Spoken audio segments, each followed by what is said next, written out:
তো খিদে লেগেছে, আমি কিছু বলবো? আপনারা বললে তারপরে আমি বলবো। বলবো না, অনেকে হাত তোলো না, বলার পরে না স্যার করার দরকার নাই। বলবো? ঠিক আছে, শুনুন, আমি জানি সামনে সামনে বসে থেকে শোনা সবচেয়ে কঠিন কাজ, আর এখানে বসে বসে ভাষণ দেওয়া সবচেয়ে সোজা কাজ।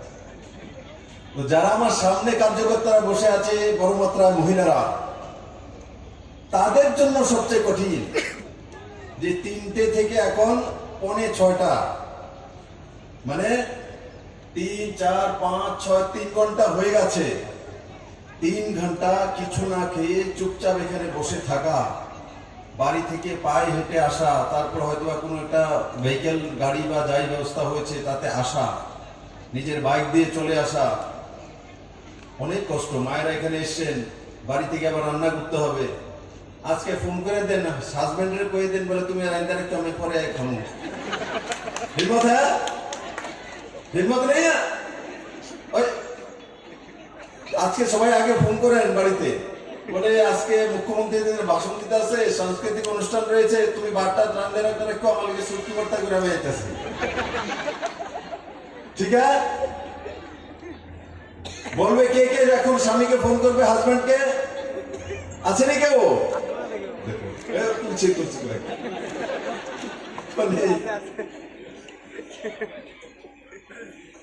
আজকের যে কার্যক্রম, ভারতীয় জনতা পার্টির 42তম যে প্রতিষ্ঠাতা দিবস, তা পালন করার জন্য আমরা একত্রিত হয়েছি। আর এই কার্যক্রমে মঞ্চে উপস্থিত এই সূর্যমণি নগরের লোকপ্রিয় বিধায়ক এবং ত্রিপুরা সরকারের আদরণীয় মন্ত্রী শ্রী রামপ্রসাদ পাল মহোদয়, মঞ্চে উপস্থিত ভারতীয় জনতা পার্টির সমস্ত পদাধিকারী এবং প্রাক্তন নেতৃত্ব, বড় মাত্রায় উপস্থিত ভারতীয় জনতা পার্টির নিষ্ঠাবান কার্যকর্তা ভাই বোনেরা, অত্র অঞ্চলের সুধী নাগরিকবৃন্দ, মিডিয়ার মিত্ররা, কিভাবে লাগু হয়েছে প্রধানমন্ত্রী আবাস যোজনা রুরাল আরবান? পুরনো সরকার থাকাকালীন ডাবল সরকার ছিল, সেই সরকারে 5 বছরে 48,000 ঘর দিয়েছিল রুরাল এরিয়াতে। আর এই সরকার 4 বছর হলো 2,35,000 ঘর রুরাল এরিয়াতে, গ্রামীণ এরিয়াতে 2,35,000 ঘর স্যাংশন করে এনেছে। তার সঙ্গে সঙ্গে আরো 20-25,000 ঘর আসছে ত্রিপুরাতে। এবার ভারতীয় জনতা পার্টির কার্যকর্তা, আমরা আসার পর যে লিস্টটা তৈরি হয়েছিল 2011 সেন্সাস অনুসারে, সে লিস্ট কারা তৈরি করেছিল? ভারতীয় জনতা পার্টি তৈরি করেছে। এই সরকার তৈরি করেছিল, এই বিধায়করা তৈরি করেছিল।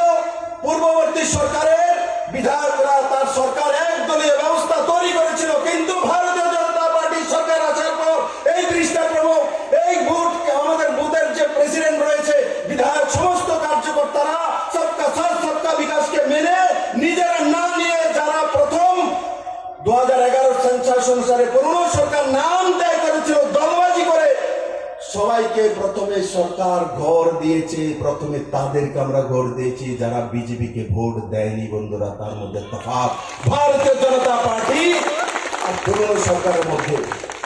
1,59,000 ঘর এই ত্রিপুরা রাজ্যের মধ্যে মাননীয় প্রধানমন্ত্রী সরকার আগেও ছিল, সরকার এখনো আছে।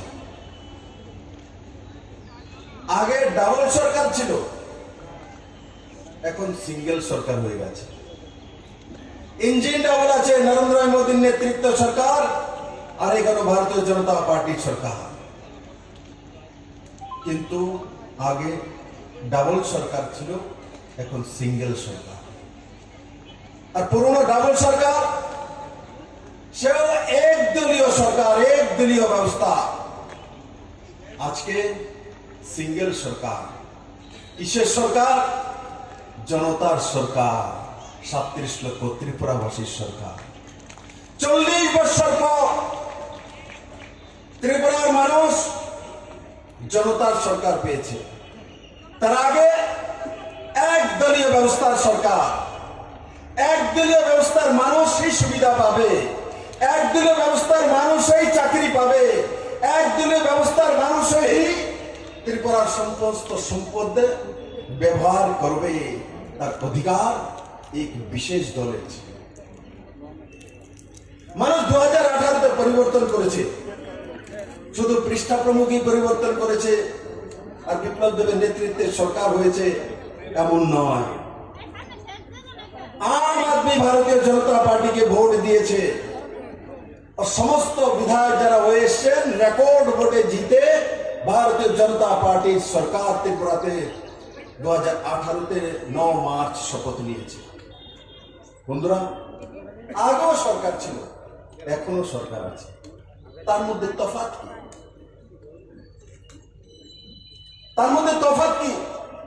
আগে একদলীয় ব্যবস্থা ছিল, এক দলের সরকার, এক দলের লোক, এরাই সুবিধা পাবে, অন্যরা সুবিধা পাবে না। কিন্তু ভারতীয় জনতা পার্টির নেতৃত্বে 2018 সরকার হওয়ার পর माननीय प्रधानमंत्री जी सबका साथ सबका विकास, सबका साथ सबका विश्वास और सबका साथ सबका प्रयास लागू করেছে সরকার। কিভাবে লাগু করেছে?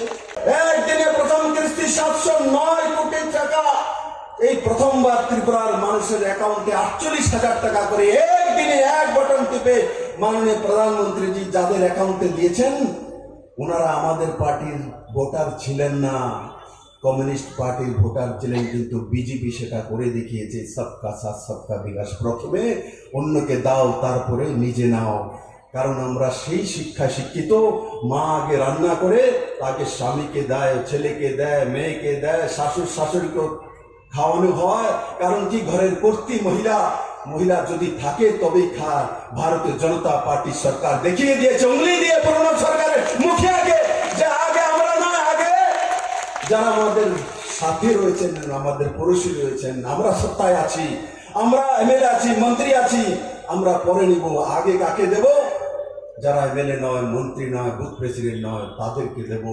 ত্রিপুরাতে প্রথমবার ত্রিপুরার মানুষ অনুভব করেছে যে সত্তা ছাড়াও, দল ছাড়াও সরকারি সুবিধা পাওয়া যেতে পারে। মানুষ প্রথমবার দেখে বিশ্বাস হয়েছে। তারপর যারা যারা ঘর পেয়েছে, আমার কাছে খবর আসে, সবাই ধীরে ধীরে ভারতীয় জনতা পার্টিতে চলে এসছে। নিয়ম বদল করে ত্রিপুরাতে 2,35,000 ঘর চলে এসছে, আরো 20-25,000 ঘর চলে আসবে। বন্ধু, ঘর নেওয়ার জন্য লোক পাওয়া যাবে না, সেই দিশাতে সরকার কাজ করছে। জিজ্ঞাসা করে করে ঘর ভিতরে দিয়ে দেওয়া হবে, যাও নিয়ে যাও, কত ঘর নিতে পারো, কিন্তু ভ্রষ্টাচার না করা। বন্ধুরা, সেই দিশাতে সরকার কাজ করে। জল জীবন মিশন, অটল জলধারা, 2018 ডিসেম্বরে আমরা জল জীবন মিশন, যেটা মাননীয় প্রধানমন্ত্রী 2019-এ জিতার পর জল জীবন মিশন পুরো দেশভর লাগু করেছে। 2018 ডিসেম্বরে ত্রিপুরা সরকার নিজের পয়সা দিয়ে প্রতি ঘরে ফ্রিতে জল, অটল জলধারা মিশন লাগু করেছিল। সেটাই মাননীয় প্রধানমন্ত্রী 2019-এ জল জীবন মিশন, প্রতি ঘরে ফ্রিতে জলের ব্যবস্থা করার যে স্কিম ঘোষণা করেছে, সঙ্গে সঙ্গে ত্রিপুরার মানুষের উপকার হয়ে গেছে। কারণ যে স্কিম আমরা 2018-তে ঘোষণা করেছিলাম সেটাই মাননীয় প্রধানমন্ত্রী পুরো দেশব্যাপী লাগু করে দিয়েছেন। এতে ত্রিপুরাতে বড় মাত্রা পয়সা এসেছে। আর পুরনো সরকার থাকাকালীন 2.4% মানুষের বাড়িতে, মানে 2.5%-এর নিচে মানুষের বাড়িতে ওয়াটার কানেকশন, জলের কানেকশন ছিল মাত্র 2.5%। পয়সা দিয়ে, নেতার কাছে গিয়ে মিছিল করে, মিটিং করে, চাঁদা দিয়ে তারপরে গিয়ে জলের কানেকশন। আর এই সরকার বিনা পয়সা এই পর্যন্ত 46% বাড়িতে জলের কানেকশন পৌঁছে দিয়েছে। 1 পয়সা সরকার নিচ্ছে না, না মোদি চাইছে না ত্রিপুরা সরকার। চলে আসে মাননীয় প্রধানমন্ত্রী বলেছে 2022 ডিসেম্বরের মধ্যে প্রত্যেককে পাকা ঘর দিতে হবে। তো প্রত্যেককে পাকা ঘর এই সরকার পৌঁছে দেবে। সেই দেশাতে 2,35,000 ঘর এই সরকার নিয়ে এসেছে। বন্ধুরা, আর যারা আমার বুথ প্রেসিডেন্ট, পৃষ্ঠা প্রমুখ, যারা ভারতীয় জনতা পার্টির কার্যকর্তারা, এরা কিন্তু বিগত 3.5 বছরে ঘর পাননি। এবার গিয়ে 65,000 ঘর এসছে, আপনারাও ঘর পাবেন। ডিতে আপনারা বলেছেন আপনাদের জন্য স্যাংশন চলে এসছে, আমাদের কার্যকর্তার কাছেও ঘর যাবে। আগে আমরা অন্যকে দিয়েছি, তারপর আমরা নিচ্ছি। আর পুরনো সরকার আগে দলের লোক পাবে, দলের বাইরে কাউকে একটি ঘর দেওয়া হবে না, কোনো সুবিধা দেওয়া হবে না। ত্রিপুরাকে এক দলীয় ব্যবস্থার সরকার বানিয়ে ত্রিপুরাকে শাসন করছিল। ত্রিপুরার মানুষ ভেবেছিল এটাই সিস্টেম, এটাই নিয়ম, এটাই সরকার। এটা নিয়ম না, এটা সরকার নয়, এটা এক দলীয় ব্যবস্থা। শুধু মেলার মাঠে 8 তলা বিল্ডিং হয়েছে, কিন্তু অন্তদের পরিবার বাড়িতে প্রধানমন্ত্রী আবাস যোজনার ঘর পুরনো সরকার এনে দিতে পারেনি। ত্রিপুরাতে অন্তদের পরিবার আছে 1,30,000, তার মধ্যে 90% পরিবারের ঘর টিনের ছাদ আছে, কারণ ত্রিপুরাতে বৃষ্টি হয়, তার জন্য হালকা শীত লাগিয়ে দেয়, ছনের চাইতে কম দাম। প্রধানমন্ত্রী আবাস যোজনার প্যারামিটার ছিল টিনের যদি ছাদ হয় তো প্রধানমন্ত্রী আবাস যোজনার ঘর পাবে না। আমি মাননীয় প্রধানমন্ত্রীকে গিয়ে বলেছি, মাননীয় প্রধানমন্ত্রীজি, ত্রিপুরাতে 1,30,000 অন্তদের পরিবার আছে, তার মধ্যে 90% বাড়ির টিনের ছাদ আছে, তাহলে কি এরা গরিব নয়? অন্তদের কার্ড রয়েছে, অন্তদের পরিবারের ইনকাম নেই, এখানে বৃষ্টি হয়, তার জন্য পাতলা টিন দেওয়া হয়। মাননীয় প্রধানমন্ত্রী লাগু করেছেন, ত্রিপুরাকে যে শুরুয়াত করেছেন, টিনের ছাদ হলো প্রধানমন্ত্রী আবাস যোজনার ঘর পাবে। ত্রিপুরাকে কেউ জিজ্ঞাসা করতো না, 2টি মাত্র এমপি আছে, ভাও দিত না।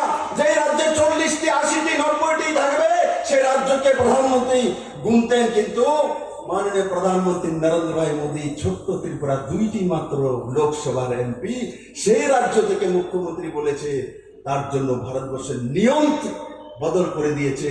এমন প্রধানমন্ত্রী আমরা কোনোদিন দেখিনি বন্ধুরা, কোনোদিন বন্ধুরা। ঘরের ব্যবস্থা, ফ্রিতে জলের ব্যবস্থা, আর যখন চাকরি হয় ট্রান্সপারেন্ট রিক্রুটমেন্ট নীতিতে চাকরি হয়, টিএসআর চাকরি হয়েছে, তো ভারতীয় জনতা পার্টির কার্যকর্তারা, নিষ্ঠাবান কার্যকর্তারা বলিদান দিয়ে, এমনও হয়েছে অনেক সিপিএম এর পরিবারের ঘরে চাকরি গেছে, কিন্তু আমার কার্যকর্তারা তার প্রতিবাদ করেনি।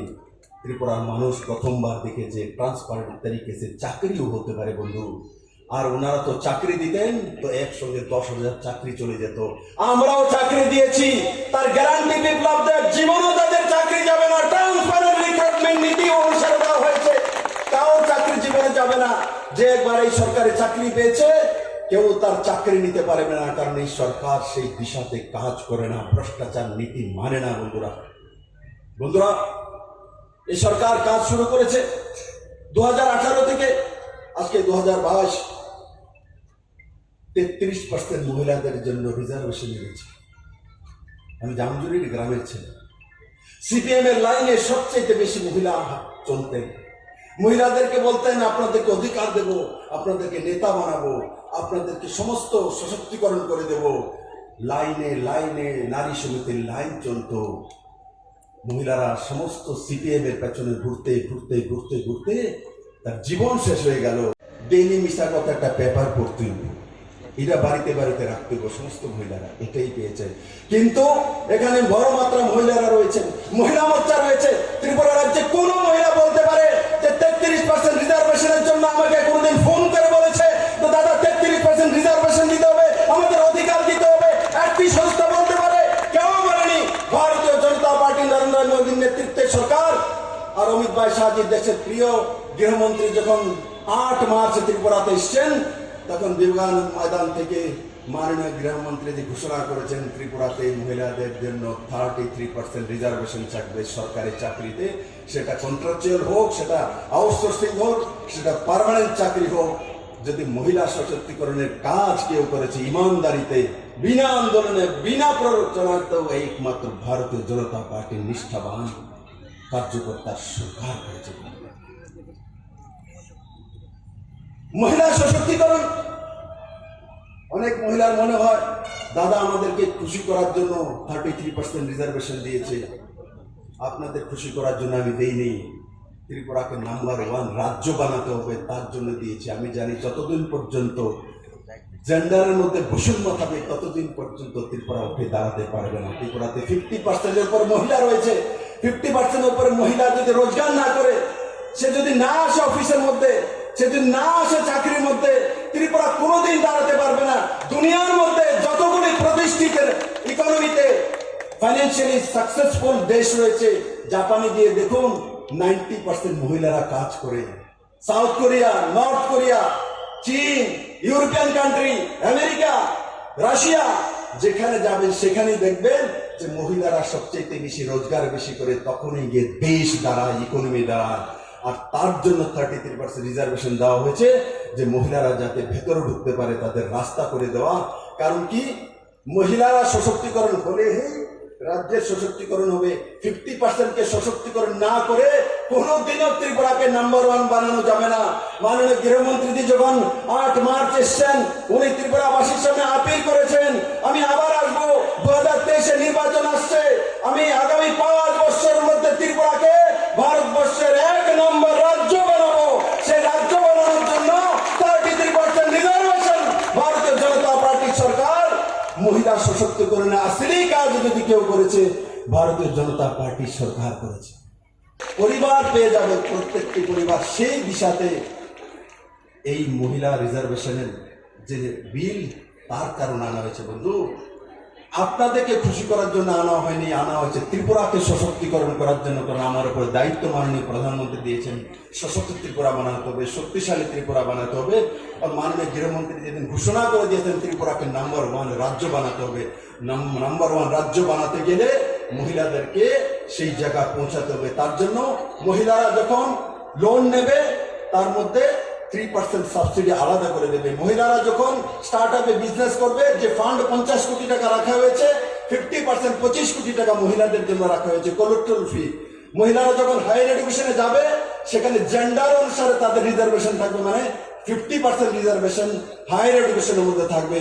তার সঙ্গে সঙ্গে মহিলাদের জন্য জিবি হসপিটালে 190 কোটি টাকা খরচা করে শিশু এবং মহিলাদের জন্য আলাদা স্পেশালিস্ট হসপিটাল তৈরি করা হবে। ওয়ার্কিং যে ওমেন আছে, তাদের জন্য 4টি ওয়ার্কিং হোস্টেল তৈরি করা হবে। কারণ কি, মহিলারা যখন চাকরি করেন, যে কোনো বাড়িতে গিয়ে ভাড়া থাকতে পারেন না, তাদেরকে দেখতে হয় বাড়িটা কার বাড়ি, লোক কে কে থাকে, তাদের ব্যবহার ভালো কিনা। পুরুষ ভাড়া যে কোনো বাড়িতে চলে যেতে পারে, সে বাইরেও ঘুমিয়ে থাকতে পারে, তার কোনো চিন্তা নেই। কিন্তু মহিলা সব বাড়িতে ভাড়া থাকতে পারে না বন্ধুরা। তার জন্য সঠিক ব্যবস্থা, শৌচালয় চাই, বেড়া আছে কিনা, বাড়ির লোকগুলি ভালো কিনা, ভদ্র কিনা, সবগুলো দেখতে হয়। তার জন্য মহিলাদের জন্য অসুবিধা হয়। তার জন্য আমরা 4টি ওয়ার্কিং ওমেন হোস্টেল রাখবো। যখন মহিলারা চাকরি করবে, কারোর বাড়িতে ভাড়া থাকার দরকার নেই, এসে হোস্টেলে থাকবে, তার ব্যবস্থাও এই সরকার করছে। বলার পরও মহিলাদের হিম্মত নেই যে ফোন করে স্বামীকে বলবে তুমি খাওয়াটা বানিয়ে রাখো। চিন্তা করো। তার জন্য এই সরকার এই মহিলার যে বিল এনেছে, তার মধ্যে অনেক কিছু রয়েছে। তার মধ্যে একটা বড় পয়েন্ট আছে, যে মহিলাদের নামে জমি রেজিস্ট্রি করলে স্ট্যাম্প ডিউটি 2% কম লাগবে। 2% কম লাগবে। তার মানে মায়েদের নামে, বোনেদের নামে রেজিস্ট্রি করলে 2% স্ট্যাম্প ডিউটি কম লাগবে। কেউ যদি ইচ্ছা হয় যে না স্যার, আমরা পুরুষের নামে করো না, 2% ডিউটি আমার কাছে বেশি আসবে, আমার লোকসান কি? মহিলাদের নামে করলে 2% আমার কম লাগবে। কিন্তু আমি মহিলাদেরকে সেই জায়গায় নিয়ে যেতে চাই। ডোমেস্টিক ভায়োলেন্স থেকে যদি মহিলাদেরকে বের করতে হয়, তাহলে আর্থিকভাবে তাদেরকে দাঁড় করাতে হবে। জমির মালিক মহিলাদেরকে, ঘরের মালিক মহিলাদেরকে করতে হবে। তখন রাত্রেবেলা যখন পুরুষরা, আমরা যখন আসি বাড়িতে, এসে যখন রান্না বান্না করে ভালো করে দিয়েছে, কিন্তু একটা সবজির মধ্যে লবণ যদি বেশি হয়, কি রাঁধছো, সারাক্ষণ পরিশ্রম করে আইছি, দেখছো কত ঘাম বাড়িয়েছে, হ্যাঁ 2000 টাকা রোজগার করে আইছি, বাড়িতে আইছি, কি যে লবণ দিয়া দাও, তুমি বাপের বাড়ি যাও, ভাগো এর থেকে, তিরস্কার করবে। কিন্তু মহিলা চুপ করে থাকে। কারণ কি, এর কাছে কোনো কিছু নেই, বললে চলে যেতে হবে, কোথা থেকে আসবে। কিন্তু আজ এই সরকার বলে দিয়েছে কি 2% রেজিস্ট্রিতে কম টাকা লাগবে। যখন মহিলার নামে ঘরের রেজিস্ট্রিটা হয়ে যাবে, যখন মহিলাকে বলে লবণটা বেশি দিতে দাওগা, দলিলটা বগলে ডুবিয়ে দিতে যাবে, তখন কি বলবে, না না ঝাল দিল তেমন, তখন দেখবেন ঝাল দিল, ওহো সুস্বাদু, কত সুন্দর, মিষ্টি লাগে। বাইরে কে চিনি খাইবো, কিন্তু আমার সামনে খুব মিষ্টি লাগবে। কি রাঁধছো, তোমার মতো রান্না করেন না দুনিয়াতে। কারণ জানে যদি বাপের বাড়ি যাও, বগল করে দলিল নিয়ে দেবে। কাজ করে জমির মালিক মহিলাদেরকে ভারত মাতা মাতৃতান্ত্রিক দেশ বন্ধু, মাতৃতান্ত্রিক দেশে যদি মহিলারা জমির না মালিক হতে কে মালিক হবে, কোন দেশে হবে বন্ধুরা? আর মহিলারা মালিক হলে মহিলাদের স্বভাব দেখবেন, কোনো মন্দিরে যদি কোনো মহিলা যায়, কোনো কালী পূজাতে যদি যায়, কোনো দুর্গা পূজাতে যায়, তো মহিলা যদি যায়, সে গিয়ে বোন হোক, মা হোক, মাসি হোক, যদি প্রসাদ দেয় তো একটু প্রসাদ দিয়ে 4টা ফল দিয়েছে টুকরা, একটা খাবে, 3টা এখানে রেখে দেবে রুমালে রেখে, না একটা কাগজ চাইবে বাড়িতে নিয়ে যাওয়ার জন্য। যদি খিচুড়ি প্রসাদ দেয় নিয়ে আবার একটা ছোট্ট একটা থালি চাইবে বা কোনো একটা চাইবে, বলে বাড়িতে তো তার বাবা আছে, প্রভাবে নিয়ে যে প্রসাদ দিয়ে যেতাম।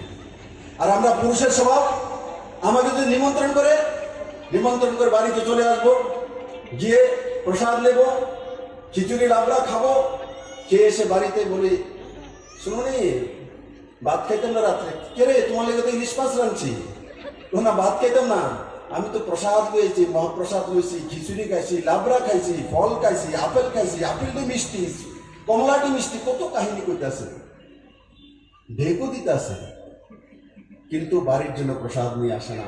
করে না সমান না, কম পার্সেন্টেজে করে।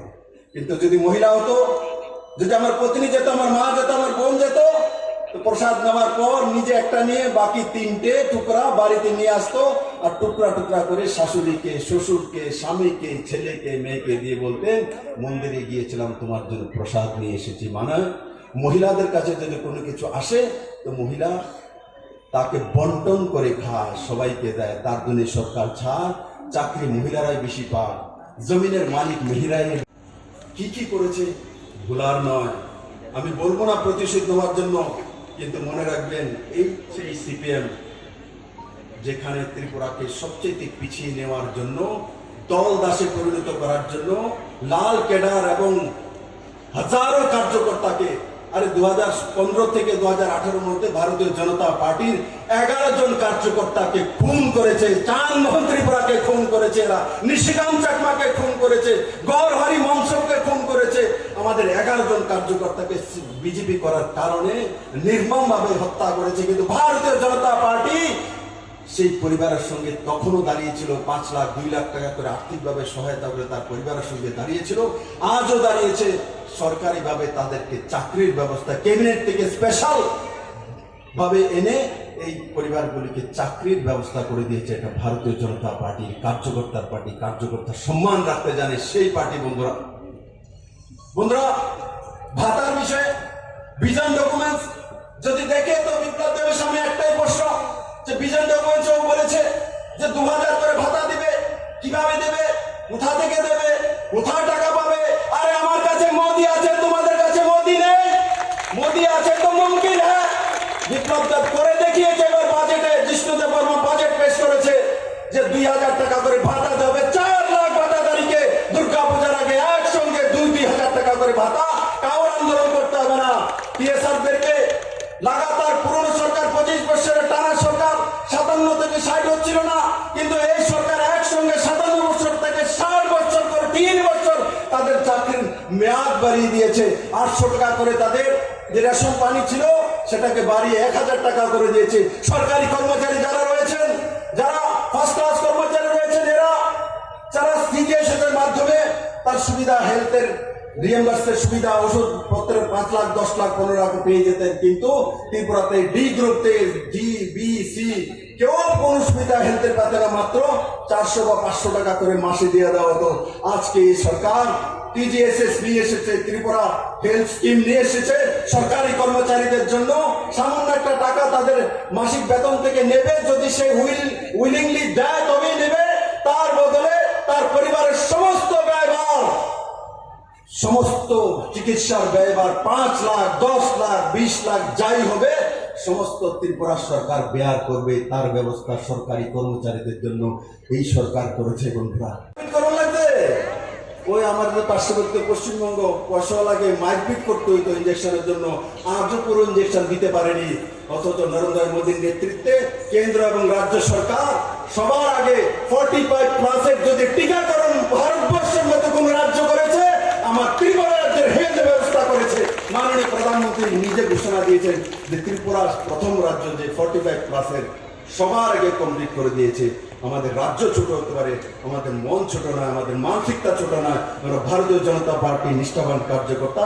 আর আজকে এই শুভ দিনে আমি সমস্ত কার্যকর্তাদের বলবো যে পৃষ্ঠা প্রমুখ হোক, আর বুথের কার্যকর্তা হোক, মন্ডলের ডিস্ট্রিক্টের প্রদেশের কার্যকর্তাই হয় বন্ধুরা, প্রত্যেকটি মানুষের সঙ্গে জনসংযোগ করা, কে কি পেয়েছে তাকে জিজ্ঞাসা করা, আর সরকার আগে কি করবে সেই বিষয়ে অবগত করা, সবকিছু সরকার দিয়ে রেখেছে, মানুষকে শুধু কানে বলে দেওয়া। দেখবেন যে এই ত্রিপুরাতে কোনো পার্টি আর জীবনও জন্ম নেবে না, এমনিও সব শেষ হয়ে গেছে, উধাও হয়ে যাচ্ছে সবকিছু ধীরে ধীরে, সবকিছু উধাও হয়ে যাচ্ছে ধীরে ধীরে। কিন্তু সেই কারণে অহংকার না করা, বীর হও কিন্তু বিনয়ী হও বাবু, বীর হও, আমি না করি না, বিনয়ী হও। সত্তা যখন থাকে তখন বিনয়ী হতে হয়, কারণ সত্তা তো আছেই, পাওয়ার তো আছে, মুখ্যমন্ত্রী তো আপনাদেরই। যাদের কাছে মুখ্যমন্ত্রী নেই, যেই দলের নেই, সেই দলের মানুষদেরকে ডাকো যে বিপ্লব দত্ত সবকিছু দিচ্ছে, কেন অন্য পার্টিতে যাচ্ছ, কি লাভ হবে, কি লাভ হবে, কি করবে। হ্যাঁ, কিছু লোকের আছে রাজনৈতিক বিজনেস করার জন্য মানুষকে প্রলোভন দেবে, মিথ্যে কথা বলবে, কিন্তু ত্রিপুরার মানুষ বুঝে গেছে, সোশ্যাল মিডিয়া আছে, নরেন্দ্র মোদীর টুইট আছে, মুখ্যমন্ত্রীর টুইট আছে, মানুষ দেখে নেয়। আজকে আটকে রাখতে পারে না মানুষকে, মানুষ সবকিছু বুঝে।